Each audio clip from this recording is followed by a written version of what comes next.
Well, hello, everybody. I am so privileged to get to be able to talk to you for just a moment here. And I've been given the task to talk about extraordinary prayer. Extraordinary prayer. You may hear that and you're like, well, what is extraordinary prayer? I love the way that my dad would define extraordinary prayer. He just simply said it's this. It's just more prayer. It's more prayer than ordinary prayer. So you could take it into your own life. It's more prayer than you're currently praying. Take it into your own church. It's more prayer than we are currently praying. Think about our convention of churches that we're a part of. It's more prayer than we are all praying currently at this time.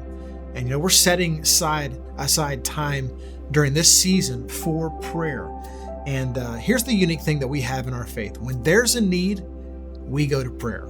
But when things seem like they're in chaos, we go to the Father. And that is a unique privilege that believers have. I love the way the psalmist wrote it in Psalm 20, verse 7. It said this, some trust in chariots. Remember this verse? Some trust in chariots, some in horses, but we trust in the name of the Lord our God.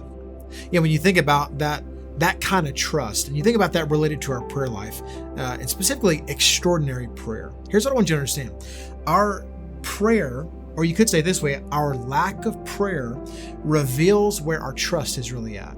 Let me say that to you again. Our prayer or lack of prayer really does reveal where our trust is ultimately at. And so with that in mind, I want to push our hearts to prayer even in this moment. And I want to give you 3 prayer points to pray with your group right now. The first one is just a personal focus.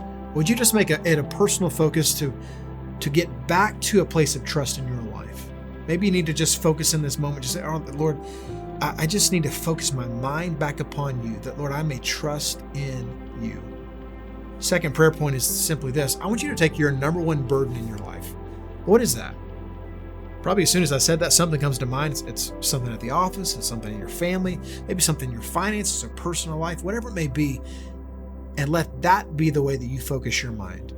And you say, Lord, I'm giving you my number one burden. And I'm just bringing extraordinary prayer. I am bringing trust to the table right now. And then the third thing I want you to pray about is just urgency. That we as believers, that we as churches, that we as a convention of churches would recognize the urgency of this hour. That we would recognize the deep need for spiritual awakening and revival in the church. So let's point our heart's affection and our heart's attention towards these 3 prayer points.